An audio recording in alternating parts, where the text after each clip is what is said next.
जेहेतु से जो सोशल मीडिया इन्फ्लुएंसर कामिया जानी खोलाम खोला भाव में आगु गोमांस भक्षणकारी बोली निजकू कहते एवं गोमांस को टेस्ट करके आगु वीडियो अच्छी एवं मंदिर नियमानुसार कौन सी गोमांस भक्षणकारी मंदिर को प्रवेश करें नहीं।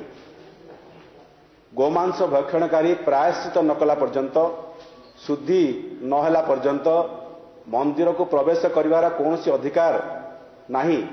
स्पष्ट भाव में यह ओडिशार जनसाधारण नुहे समग्र पृथ्वीर हिंदू मानकर धार्मिक संवेदन उपरे एक कुठाराघात।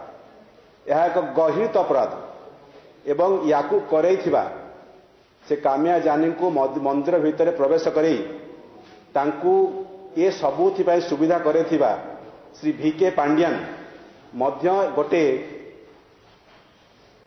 गहित अपराध करछंती। कोटि कोटि हिंदू एवं कोटि कोटि जगन्नाथ प्रेमी धार्मिक संवेदनशीलता पर आघात करछंती।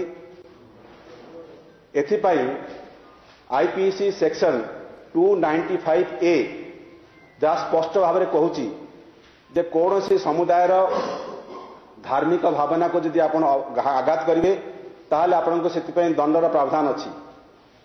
द्वितीय कथा है श्री जगन्नाथ टेम्पल एक्ट 1952 रो सेक्शन 30A रे मध्य यह स्पष्ट भाव में उल्लेख अच्छी जे मंदिर भीतर को कौन सी प्रोहिबिटेड आर्टिकल जहाँ मंदिर प्रशासन तरफ नवा को मना करा जायछि ताकू नहीं सेठारे शूटिंग करेगा मंदिर कैंपस भीतर को परिसर भीतर को आपण कैमेरा नहीं कि ताकू शूटिंग करेगा ताहा मध्य द्वितीय अपराध।